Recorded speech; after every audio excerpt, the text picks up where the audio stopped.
Bismillahirrahmanirrahim.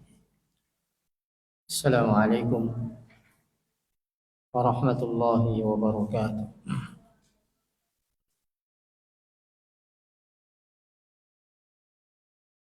Innal hamdalillah nahmaduhu wa nasta'inuhu wa nastaghfiruh wa na'udzu billahi min shururi anfusina wa min sayyiati a'malina. Man yahdihillahu fala mudilla lahu wa man yudlil fala hadiya lahu. وأشهد أن لا إله إلا الله وحده لا شريك له وأشهد أن محمدا عبده ورسوله صلى الله عليه وعلى آله وصحبه وسلم تسليما كثيرا. أما بعد.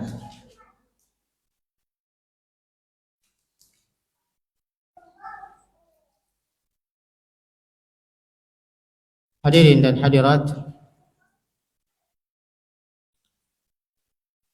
jamaah salat maghrib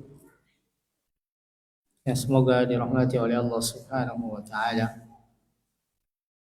Alhamdulillah, kembali kita lanjutkan pengajian kita yang telah kita mulai sejak pertemuan sebelumnya, lanjutan daripada nasihat dan wasiat Luqmanul Hakim kepada anaknya, yang materi ini kita ambil dari beberapa ayat dari surah Luqman.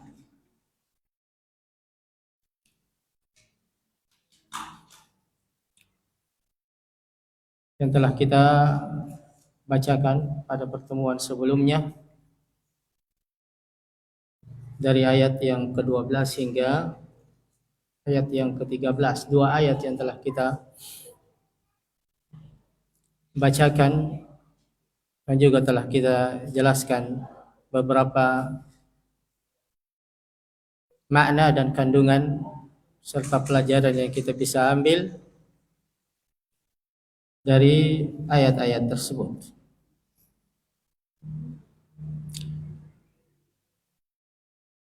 Maka wasiat Luqmanul Hakim yang pertama adalah qala Allah Ta'ala wa idh qala Luqmanu libnihi wa huwa ya'idhuhu ya bunayya la tusyrik billah inna syirka la zulmun 'adzim. Dan ingatlah ketika Luqman berkata kepada anaknya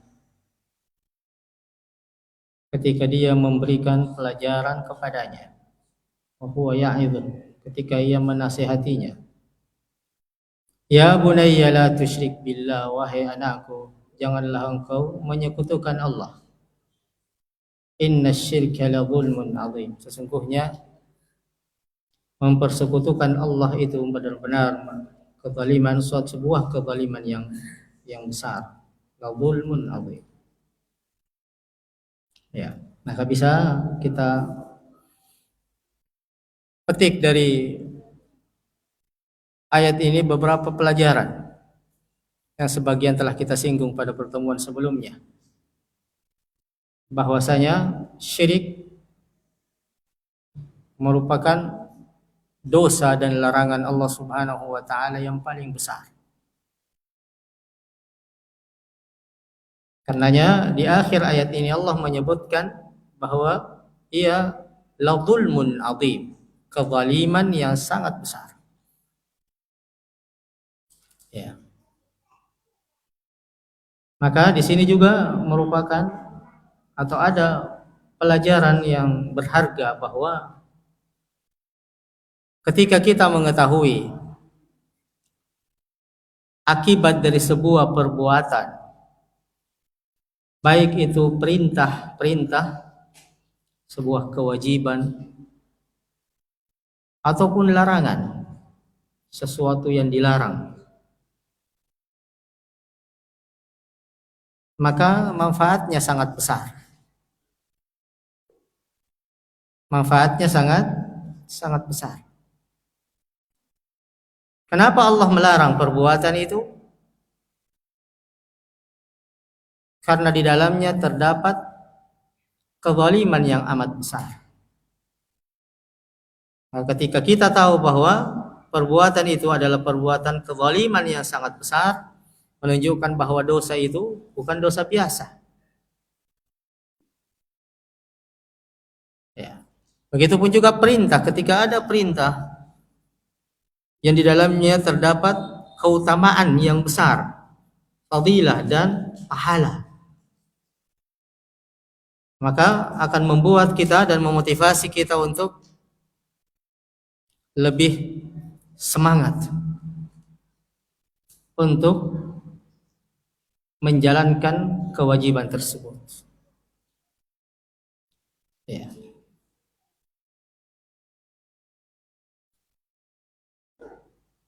Dan di sini Allah mengatakan la-dzulmun azim, merupakan kezaliman yang besar. Az-zulm menurut para ulama adalah maknanya menempatkan sesuatu tidak pada tempatnya. Nah, ketika seseorang menempatkan sesuatu tidak pada tempatnya, maka itu merupakan bentuk kezaliman. Dan tidak ada kezaliman yang lebih besar ketika seorang hamba ia diciptakan oleh Allah Subhanahu wa taala, kemudian ia meminta kepada selain Allah. Ketika ia tahu bahwa yang memberikan rezeki kepadanya adalah Allah, kemudian ia meminta rezeki kepada selain Allah. Ketika ia tahu dan ia meyakini bahwa yang memberikan nikmat kepadanya adalah Allah, kemudian ia berterima kasih dan ia bersyukur kepada selain Allah, maka ini merupakan sebuah kezaliman yang besar. Itulah makna az-zulm, kezaliman. Menempatkan sesuatu tidak pada tempatnya. Seharusnya ia menyembah hanya kepada Allah. Seharusnya ia meminta hanya kepada Allah. Ya ayyuhan nasu ubudu rabbakumul ladzi khalaqakum walladzina min qablikum. Ya, itu. Wahai sekalian manusia, sembahlah Tuhanmu yang telah menciptakanmu dan menciptakan orang-orang sebelummu. Ya. Idza sa'alta fas'alillah wa idza ista'anta fasta'in billah. Jika engkau meminta, mintalah hanya kepada Allah. Jika engkau minta pertolongan, mintalah pertolongan hanya kepada Allah. Karena ia tahu yang bisa memberikan pertolongan, yang bisa mengabulkan segala doa dan permintaan hanyalah Allah. Nah, ketika ia meminta kepada selain Allah, ia berharap kepada selain Allah, maka ini diantara bentuk menempatkan sesuatu tidak pada tempatnya. Itulah az-zulm. Itulah az-zulm. Kemudian yang selanjutnya jamaah sekalian, ayat yang selanjutnya, wa wassaynal insana biwalidayhi. Dan kami perintahkan kepada manusia agar berbuat baik kepada kedua orang tuanya. Hamalathu ummuhu wahnan ala wahn. Ibunya telah mengandungnya dalam keadaan lemah di atas dalam keadaan ia lemah yang terus bertambah. Karena semakin besar kandungannya, maka tentunya rasa capek, rasa lelah, rasa lemah yang ia rasakan itu semakin besar. Hamalathu ummuhu wahnan ala wahn. Berbeda ketika kehamilan itu masih semester pertama. Itu pun sudah luar biasa pengorbanannya. Mual-mual, ya. Mungkin tidur merasa tidak enak, makan juga tidak enak. Itu semester pertama. Naik masuk ke semester kedua sampai ketiga. Ini yang Allah maksud. Hamalathu ummuhu wahnan ala wahn.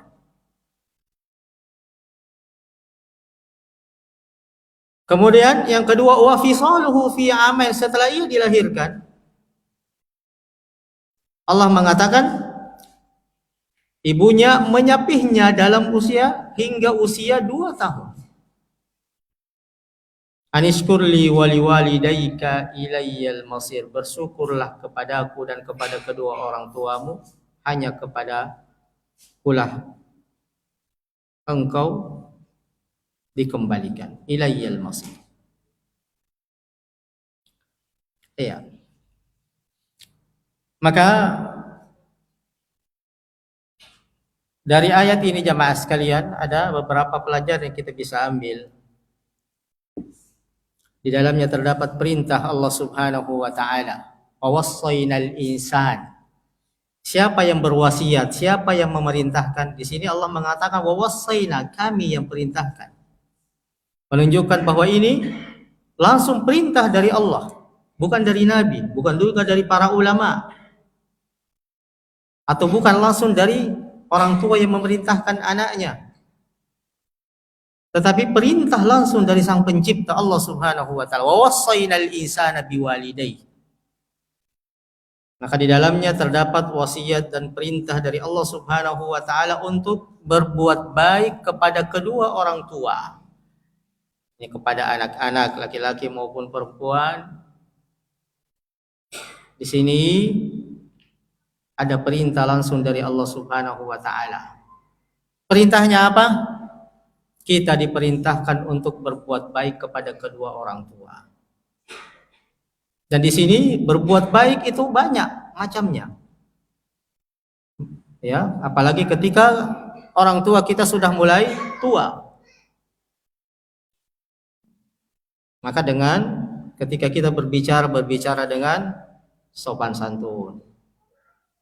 Kita sering menjenguknya, bersilaturahmi kepadanya, sering mendoakan kebaikan untuk keduanya. Ini antara bentuk-bentuk birrul walidain.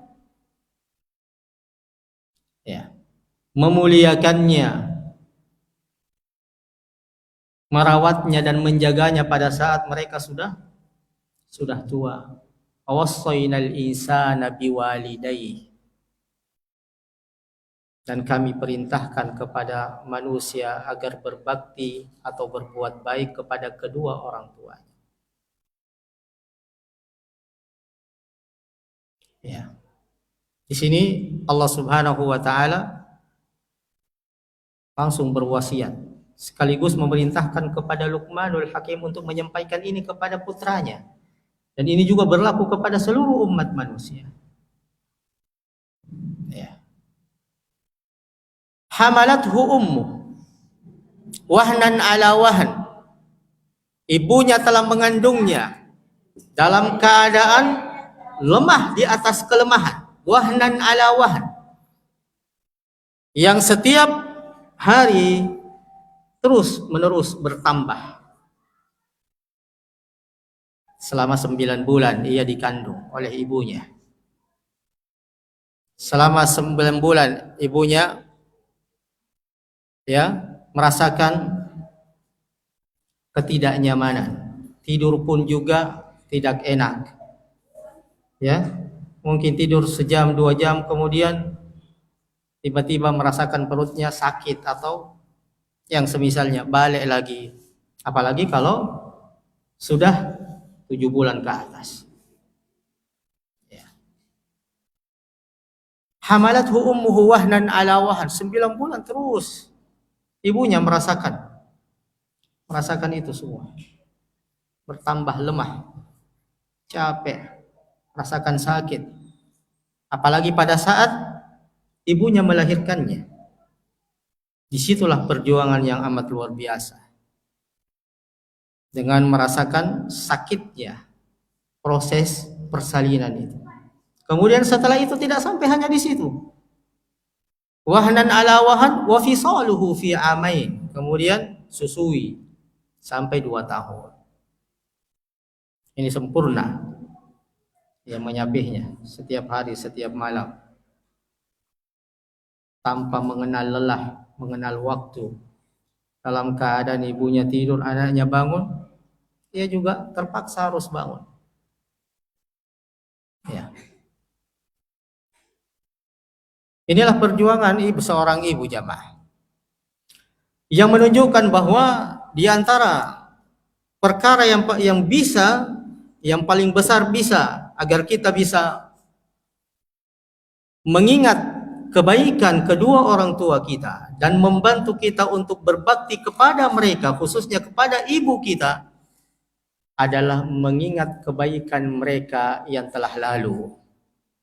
Makanya di sini Allah sengaja menyinggung, ya, 3 perkara yang tidak akan mungkin ada yang bisa memberikannya, bahkan kepada seorang ayah. Mengandung, bapak tidak bisa mengandung, ya, hamalathu ummu. Ada kira-kira seorang ayah yang bisa mengandung? Satu, sesuatu yang tidak bisa dilakukan oleh siapapun, bahkan oleh seorang ayah. Wa fisal, melahirkannya seorang ibu. Dan yang selanjutnya menyapihnya, dia disusui. Mungkin ya kalau misalnya ibunya tidak memiliki ASI, bisa di situ ayahnya membantu membuatkan susu. Tetapi pada dasarnya yang bisa melakukan perkara ini adalah seorang ibu, karena seorang ibu yang menyusui anaknya. Ya. Maka dengan mengingat pengorbanan kedua orang tua, kebaikan-kebaikan mereka yang telah lalu, yang melahirkan kita, yang mengandung kita, yang membesarkan kita, itu akan membantu kita untuk bisa lebih baik, bisa lebih maksimal di dalam berbakti kepada mereka berdua. Ya, begitupun juga kebaikan-kebaikan mereka setelah itu. Karena kebaikan mereka itu tidak hanya sampai pada saat menyusui kita, setelah itu memikirkan kebaikan lagi, yang kebaikan kita yang selanjutnya. Membesarkan kita, memberikan pakaian kepada kita, memberikan makan dan minum kepada kita, memberikan sesuatu yang membuat kita bisa tumbuh besar dalam keadaan enak dan nyaman. Kedua orang tua. Makanya Allah sebutkan pengorbanan orang tua, khususnya ibu, di dalam ayat ini. Hamalathu ummu wahnan ala wahnin wa fisaluhu fi amain. Supaya kita bisa termotivasi dengan pengorbanan kedua orang tua kita sejak dahulu hingga sekarang untuk bisa lebih maksimal berbakti dan berbuat ihsan kepada mereka berdua. Ya. Karena kadang ada orang mungkin ketika dia sudah besar diambil sama tantenya, saudara ibunya, dibesarkan, diberi uang, sehingga kadang ia lebih cinta kepada dia ketimbang ibunya. Ia lebih dengar kepada omnya atau tantenya tadi ketimbang kedua orang tuanya atau ketimbang ibunya. Padahal pengorbanan mereka tidak seberapa. Pengorbanan mereka tidak ada nilainya dibandingkan pengorbanan kedua orang tua. Makanya sengaja Allah menyinggung pengorbanan mereka di dalam ayat ini, supaya membantu kita untuk bisa maksimal di dalam berbuat baik kepada mereka. Ibu saya yang telah mengandung saya, ibu saya yang telah membesarkan saya, ibu saya yang telah merawat saya selama ini, ayah saya yang tiap hari ya keluar rumah untuk bekerja, banting tulang, hanya untuk bisa memberi makan kepada anak-anaknya, memberi saya uang, memberi saya biaya untuk sekolah dan seterusnya. Maka itu yang seharusnya mereka lebih perhatikan. Maka dengan mengingat semua kebaikan-kebaikan itu, maka itu menjadi motivasi yang sangat besar di dalam membantu kita untuk berbakti kepada mereka. Ya. Kemudian ayat ini menunjukkan akan hak seorang ibu itu jauh lebih besar bahkan kepada seorang ayah. Bahkan kepada seorang ayah. Oleh karena itu disebutkan di dalam sebuah hadis, ada seorang laki-laki datang kepada Nabi alaihi salatu wassalam. Ia bertanya, ya Rasulullah, siapakah orang yang paling pantas saya berbuat baik kepadanya? Laki-laki itu bertanya kepada Nabi dengan pertanyaan seperti itu. Man ahaqqun nasi bi husni sahabati? Ya Rasulullah, siapakah orang yang paling pantas saya berbuat baik kepadanya? Maka kata Nabi SAW, ummuk, ibumu. Kemudian orang berkata, thumma man, kemudian siapa? Nabi mengulanginya kedua kali, ummuk, ibumu. Ia kembali bertanya, thumma man, kemudian kepada siapa? Nabi mengulangi jawabannya untuk yang ketiga kalinya, ummuk, kepada ibumu. Thumma man, pertanyaan yang keempat. Baru beliau alaihi salatu wassalam menjawab, thumma abuk, baru kepada ayah. Ini tingkatan dan fadilah seorang ibu jauh lebih besar dibandingkan orang lain, bahkan kepada seorang ayah. Hak seorang ibu jauh lebih besar, 3 kali lipat Allah sebutkan, Nabi sebutkan ketika ditanya oleh seorang laki-laki terkait dengan orang yang paling pantas ia berbuat baik kepadanya. Ya. Kenapa? Karena pengorbanan dan kebaikan seorang ibu yang ia berikan kepada anak-anaknya tidak pernah diberikan oleh siapapun, bahkan kepada seorang ayah sekalipun. Itu yang kita sebutkan tadi, 3 perkara tadi. Tidak bisa. Ya.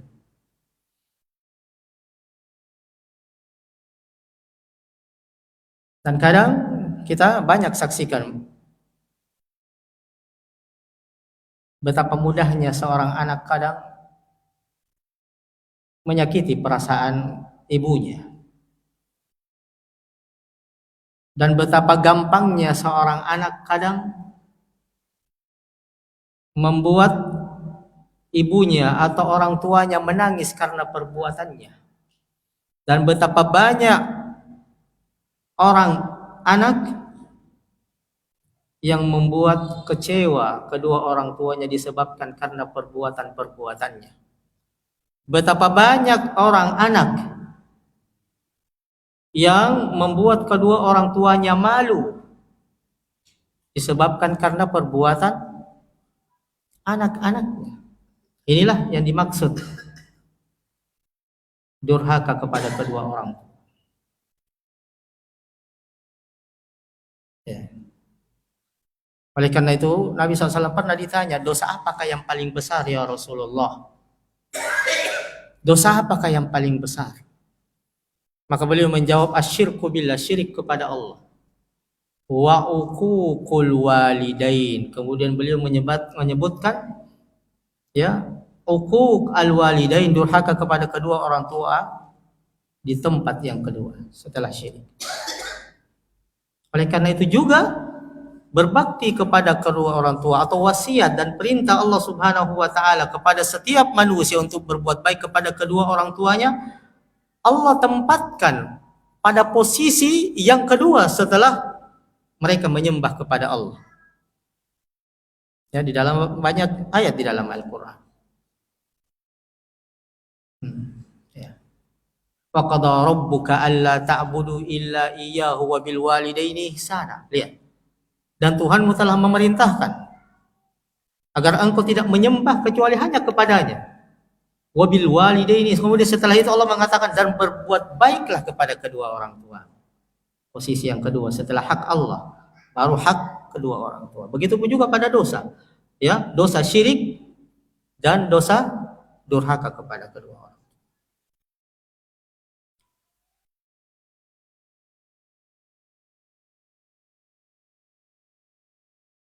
Maka kadang kita sedih melihat, ya, sebahagian dari saudara-saudara kita betapa mudahnya mereka menyakiti perasaan ibunya, mereka menyakiti perasaan kedua orang tuanya, mereka, ya, banyak sekali macam-macamnya di masa kita sekarang. Kemudian jamaah sekalian,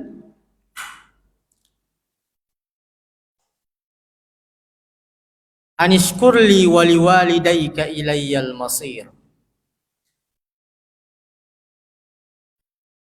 Maka bersyukurlah kepadaku, kata Allah, dan kepada kedua orang tua. Allah menyebutkan hak Allah dan hak kedua orang tua. Bersyukur kepada Allah, berterima kasih kepada Allah dan kepada kedua orang tua. Anishkurli wali walidayk. Karena itu bersyukurlah kepadaku dan kepada kedua orang tua. Maka di antara bentuk rasa syukur kita kepada kedua orang tua kita, yang pertama dengan mencintai mereka. Dengan mencintai mereka. Mendoakan kebaikan untuk mereka. Berbuat baik kepada mereka, menyambung silaturahim kepada mereka. Dan segala bentuk perbuatan baik, baik dari sisi ucapan maupun perbuatan. Itulah makna syukur kepada kedua orang tua yang Allah perintahkan. Anishkurli wali walidayk. Karena itu bersyukurlah kepadaku dan kepada kedua orang tua. Menunjukkan akan bahayanya durhaka kepada kedua orang tua. Seseorang tidak akan mungkin mendapatkan kebaikan dan keselamatan tatkala ia durhaka kepada kedua orang tua. Begitupun juga sebaliknya, saking besarnya keutamaan kedua orang tua, khususnya kepada seorang ibu, sebesar apapun pengorbanan seorang anak yang ia berikan kepada kedua orang tuanya, tidak akan mungkin bisa menyamai kebaikan mereka kepada anaknya, sebesar apapun itu. Ingat, jangan sampai dengan banyaknya sesuatu yang telah kita berikan kepada orang tua kita, mungkin ia menganggap seperti itu, sudah ada perasaan-perasaan seperti itu, memberikan uang kepadanya setiap bulan atau setiap saat, kemudian dengan segala bentuk ucapannya, penghormatannya, cintanya, kemudian ada timbul di dalam hati bahwa ia telah membalas kebaikan orang tuanya. Sebesar apapun pengorbanan kita, tidak akan mungkin bisa menyamai pengorbanan dan kebaikan mereka berdua kepada anak. Oleh karena itu, sebuah hadis yang disebutkan oleh Imam Al-Bukhari rahimahullahu taala di dalam kitabnya Adabul Mufrad. Ada seorang yang baik, yang soleh dari negeri Yaman. Karena ibunya telah menginjak usia, ya, senja, sudah tua sehingga tidak kuat lagi untuk melakukan ibadah umrah atau ibadah haji atau tawaf, maka ia menggendong ibunya tawaf sampai selesai. Maka dalam keadaan ia tawaf, ia menyampaikan kepada seorang sahabat, kalau tidak salah Abu Hurairah radhiyallahu anhu. Dia menyampaikan dan mengatakan bahwa saya ini, apapun yang diperintahkan oleh orang tua saya, oleh ibu saya, pasti saya akan lakukan. Saya seperti posisi kendaraan, ya, seekor unta yang kemanapun majikannya atau tuannya perintahkan, saya akan mengikutinya. Saya akan tunduk kepada tuan saya. Begitupun juga kepada seekor unta, kepada seekor keledai, kepada seekor kuda. Maka ia menggambarkan dirinya seperti itu.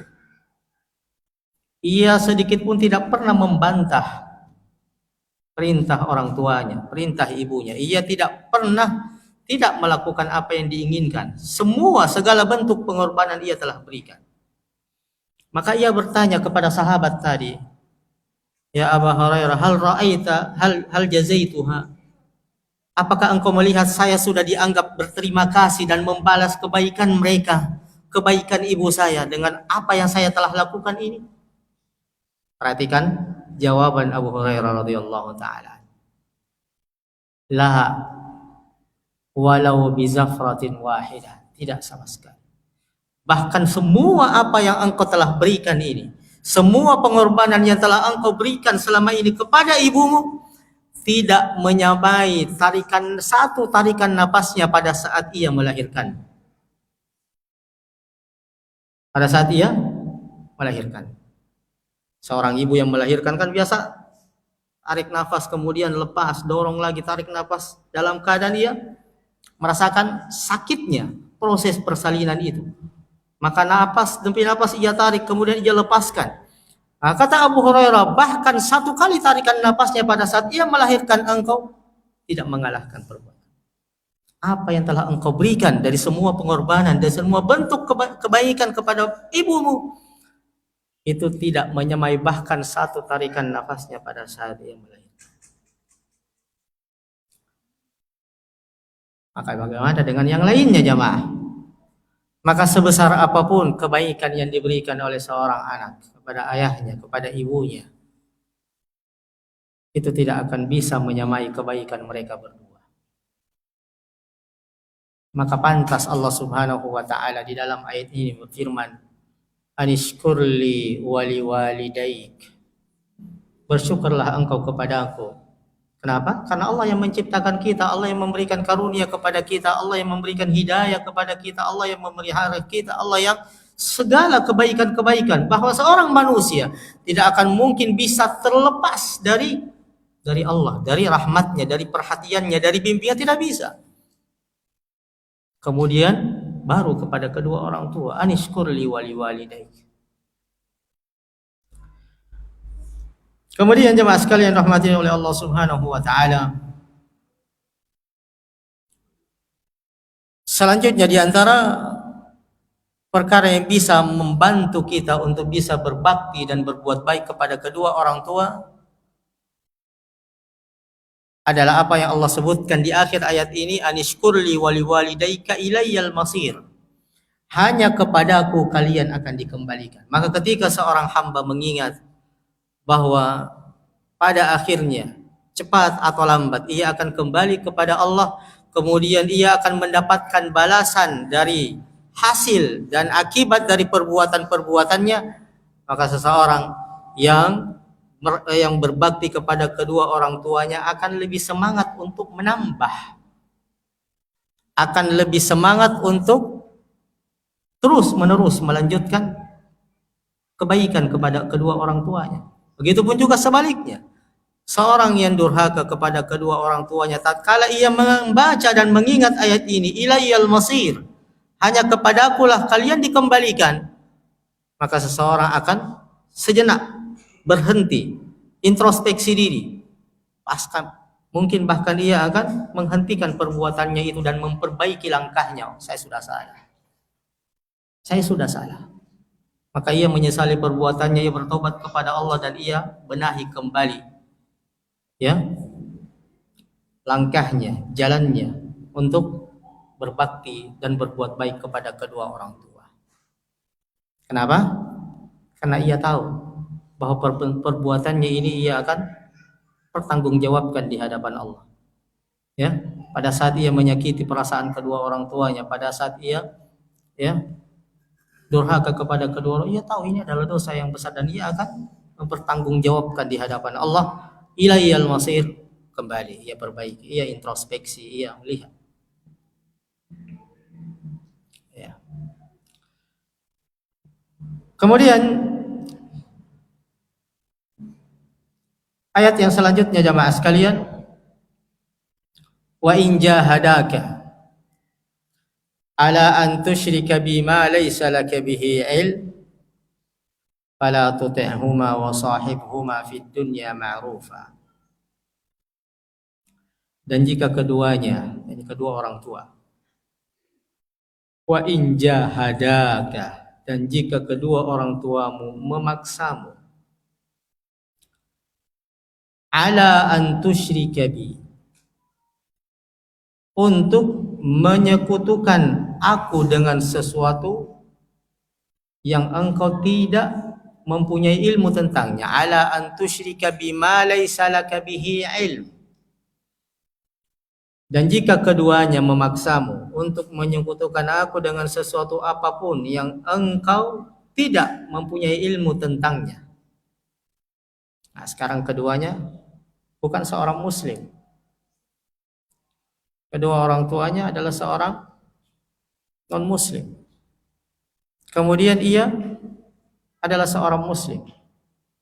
Sekarang kedua orang tuanya memintanya untuk ia kembali musyrik, kembali ke agama lamanya, kembali kepada kekufuran.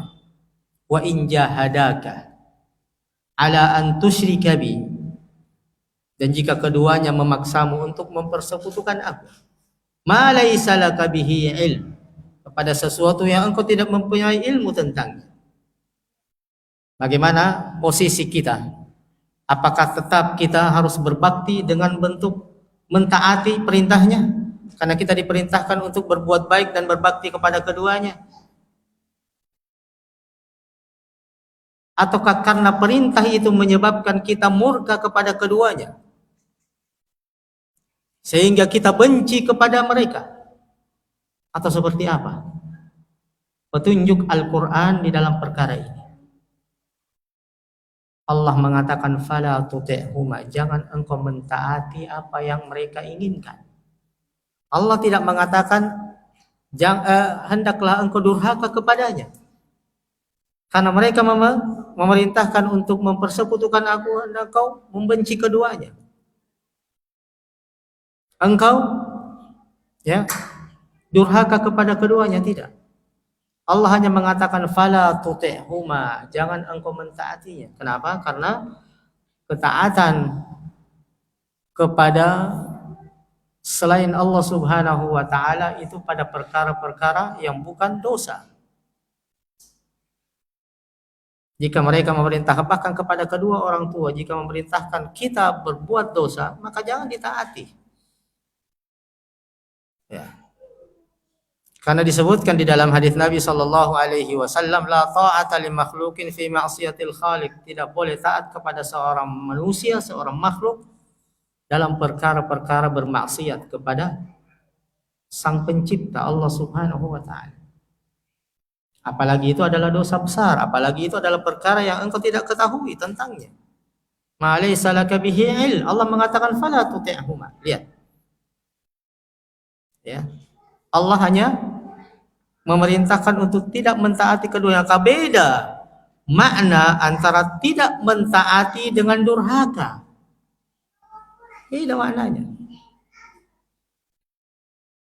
Bukan berarti karena kita tidak mentaati perintah keduanya, itu kita sudah durhaka kepada keduanya, tidak.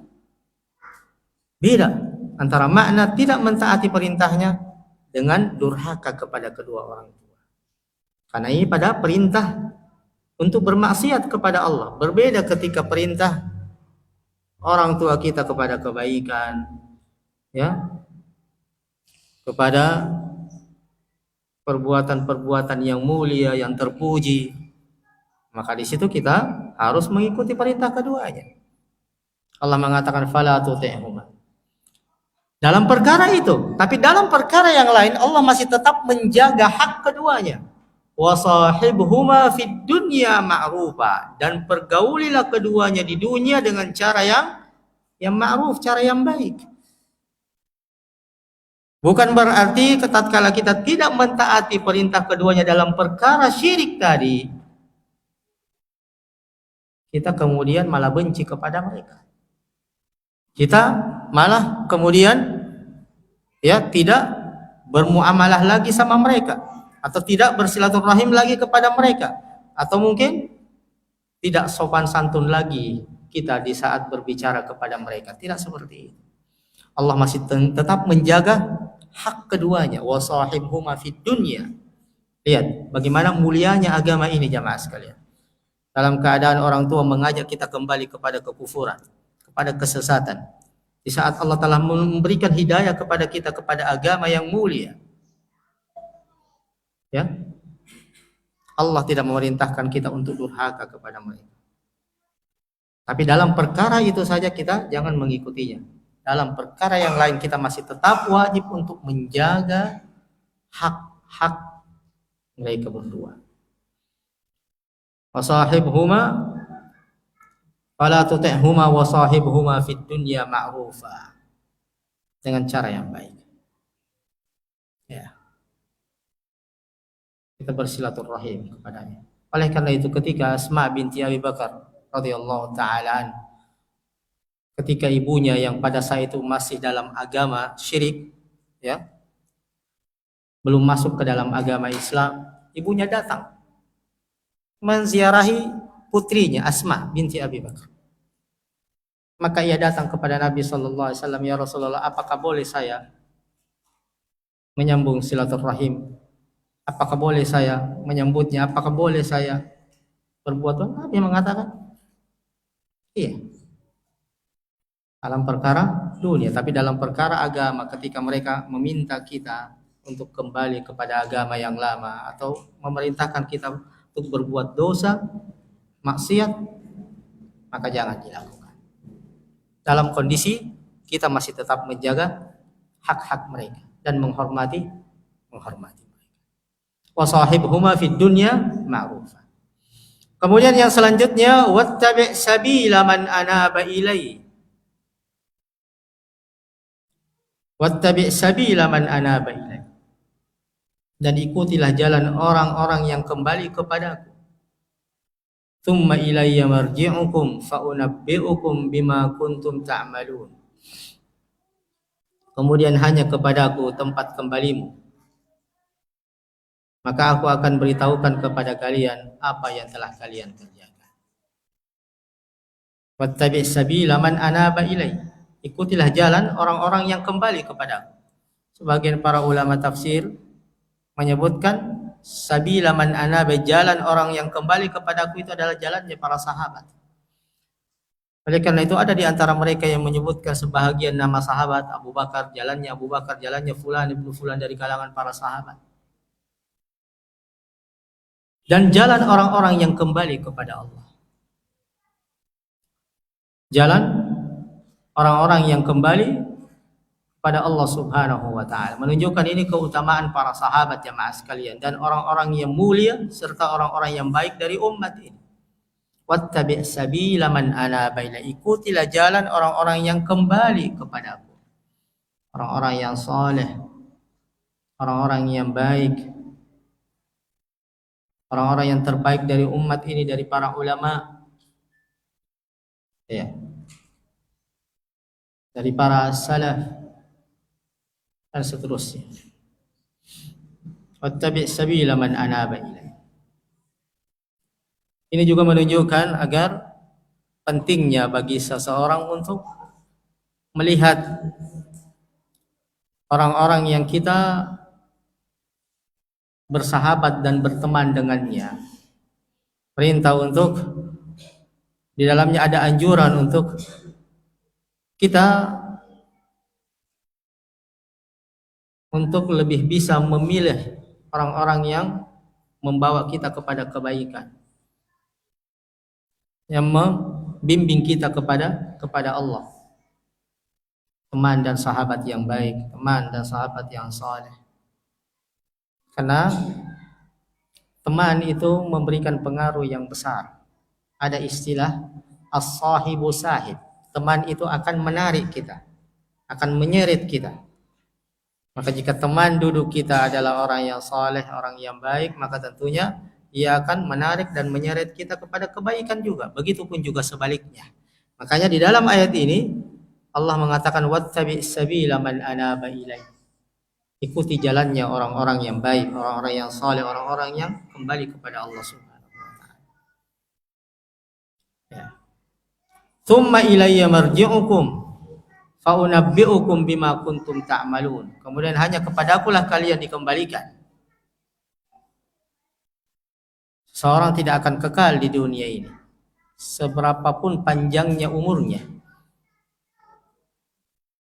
Ia pada akhirnya akan kembali kepada Allah. Nuh alaihi salam berdakwah selama 950 tahun.